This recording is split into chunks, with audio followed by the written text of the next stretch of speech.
Hello everyone. तो कल हमने न्यूक्लियर फोर्सेस किया और उनकी प्रॉपर्टीज कर ली थी, ठीक है। अब जो mason theory of nuclear force, जो न्यूक्लियर फोर्स है, नाभिकीय बल है, वो उसकी मैसोन सिद्धांत को पढ़ेंगे, ठीक है। उसका मैसोन सिद्धांत क्या है, ओके। तो हमें ये तो पता है कि नाभिक के अंदर प्रोटॉन और न्यूट्रॉन होते हैं, प्रोटॉन और न्यूट्रॉन से मिलकर बना होता है। लेकिन और इनके जो बाह्य जो कक्षाएं होती हैं, इनमें इलेक्ट्रॉन होते हैं, ये भी हमें पता है। और इलेक्ट्रॉन का जो एंटी पार्टिकल है वो पॉजिट्रॉन होता है, ये भी हमें पता है, ठीक है। तो एग्जाम्पल के लिए अगर हम देखें तो न्यूट्रॉन होता है हमारा, वो एक इलेक्ट्रॉन को उत्सर्जित करके प्रोटॉन में चेंज हो जाता है। एक इलेक्ट्रॉन को उत्सर्जित किया इसने, ठीक है।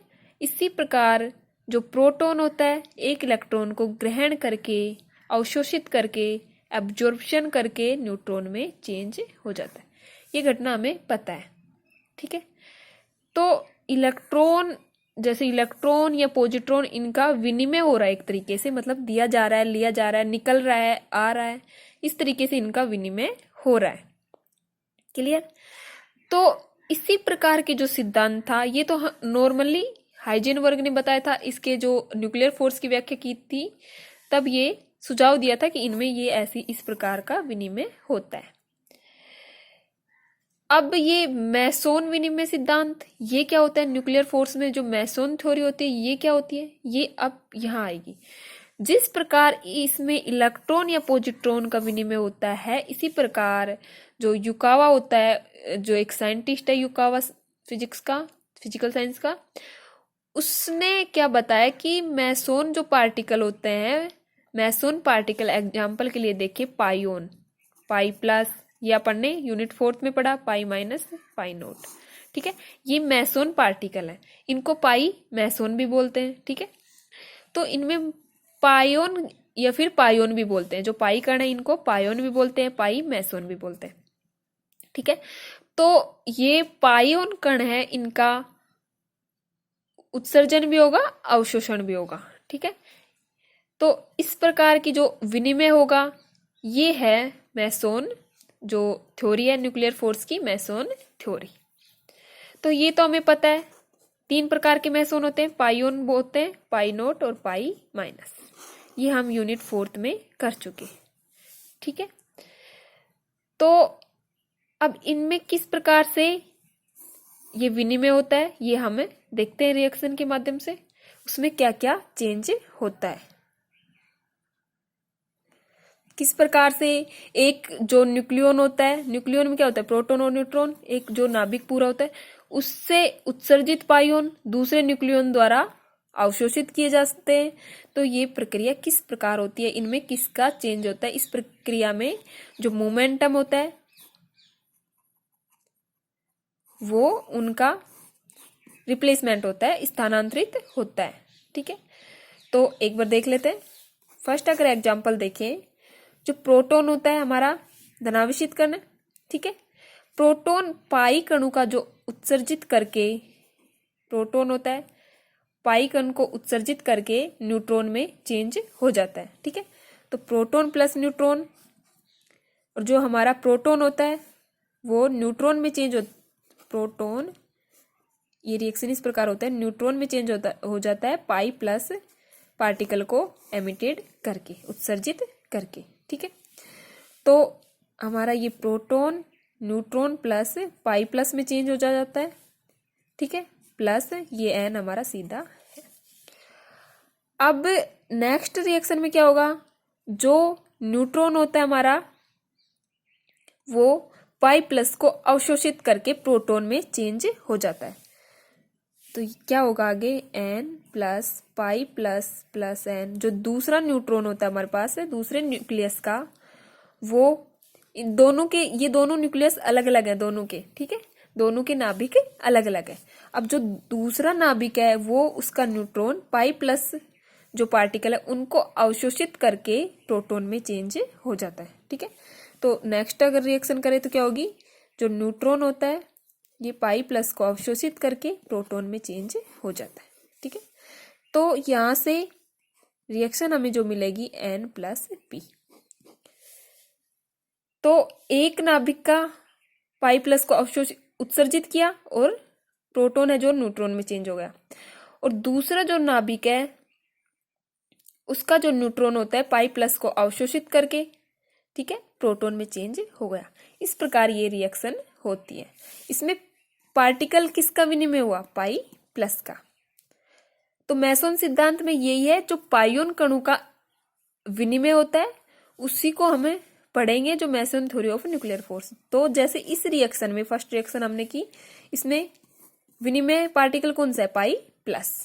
सेम इसी प्रकार हम अगर सेकंड में देखें पाई माइनस के लिए देखते हैं, तो पाई माइनस में क्या होता है? जैसे न्यूट्रॉन प्लस प्रोटॉन होते हैं हमारे, तो जो हमारा न्यूट्रॉन होता है वो पाई माइनस को, जो न्यूट्रॉन होता है वो पाई माइनस को अवशोषित करता है, ठीक है, सॉरी उत्सर्जित करता है, और क्या बन जाता है? P प्लस पाई माइनस किया प्लस P। अब जो दूसरे न्यूक्लियस का प्रोटॉन होता है वो पाई माइनस को अवशोषित कर लेगा, अवशोषित करके न्यूट्रॉन में चेंज हो जाता है, ठीक है। तो P प्लस N। क्लियर? अब जो उदासीन होता है पाई नोट के विनिमय के बारे में एक बार और देख लेते हैं। यहां तक क्लियर? जैसे इसमें विनिमय हो रहा है पार्टिकल्स का, इसमें विनिमय पार्टिकल कौन सा है? Pi minus. ओके, अब नेक्स्ट एक बार पाई नोट का और देख लेते हैं।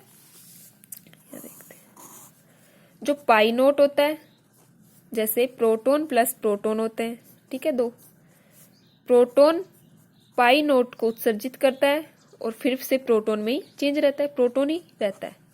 इससे उदासीन पार्टिकल है, ठीक है, इससे इतना फर्क नहीं पड़ रहा। अब जो दूसरा नाभिक का जो प्रोटॉन है पाई नोट को अवशोषित करके, वो भी प्रोटॉन में ही रहता है। तो नेक्स्ट अगर देखें यहां से, तो P plus pi note plus P, ये दूसरे जो न्यूक्लियस का नाभिक प्रोटॉन है पाई नोट को अवशोषित करेगा, इसी में रहेगा P प्लस P ही मिलेगा, मतलब पाई नोट से कुछ फर्क नहीं पड़ रहा। इसी प्रकार हम N प्लस N के लिए देख सकते हैं, इससे भी कुछ फर्क नहीं पड़ेगा, last result N plus N ही आएगा, क्योंकि ये पार्टिकल है जो उदासीन पार्टिकल है, इससे कुछ फर्क नहीं पड़ रहा। जैसे अवशोषित पाई नोट, एक नाभिक का प्रोटॉन है जो पाई नोट को उत्सर्जित किया, दूसरा नाभिक का प्रोटॉन को, दूसरा नाभिक का जो प्रोटॉन है वो पाई नोट जो पार्टिकल है विनिमय पार्टिकल, उसको अवशोषित करेगा, लेकिन उसमें कोई चेंज नहीं होगा, प्रोटॉन है तो प्रोटॉन ही रहेगा, ठीक है।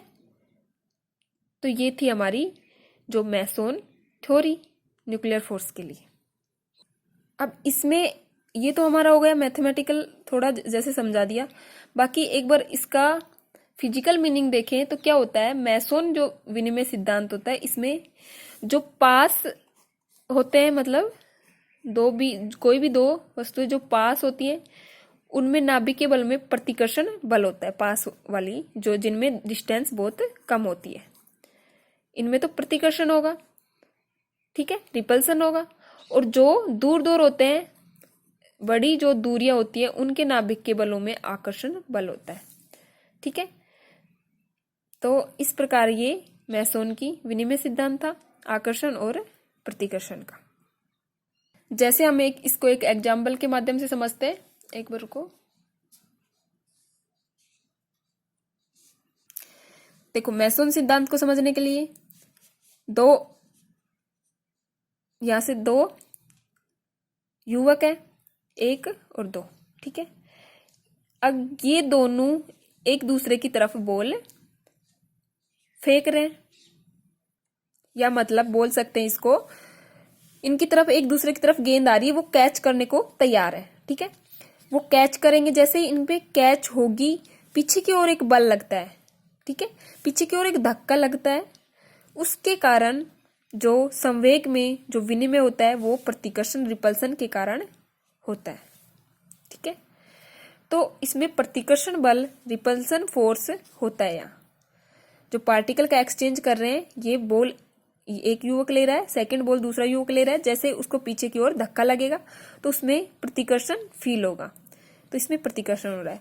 दूसरी कंडीशन है कि ये एक दूसरे से बॉल छीन रहे हैं, ठीक है, स्नैच कर रहे हैं एक दूसरे से, तो इन दोनों के मध्य आकर्षण बल उत्पन्न होगा, क्योंकि ये एक दूसरे की तरफ बॉल को खींच रहे हैं, तो उसमें अट्रैक्टिव फोर्स होगा। पार्टिकल जब एक्सचेंज कर रहे हैं तो उनमें अट्रैक्शन फोर्स होगा।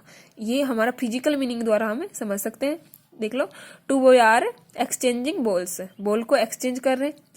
अगर वो फेंक रहे हैं, take place throwing ball towards one another, एक दूसरे की तरफ फेंक रहे हैं, तो momentum of the ball is transferred towards the boy and this would generate repulsive force, ठीक है। एक दूसरे के फेंक रहे हैं, इनके पीछे की ओर एक फोर्स लगता है, तो इसके कारण उनमें रिपल्सिव फोर्स होता है। If the same boy snatch the ball from another boy, एक दूसरे की तरफ खींच रहे हैं, ये एक दूसरे से छीन रहे हैं, मतलब एक तरीके से बॉल को स्नैच कर रहे हैं, इस कारण इनमें एक दूसरे की तरफ खींचने के कारण इनमें अट्रैक्शन फोर्स लगता है, ठीक है। तो ये इसका फिजिकल मीनिंग था। क्लियर, अच्छे से समझ में आ गया होगा इसका मैथ्स ऑन थ्योरी। ओके, बाकी कल नेक्स्ट करते हैं।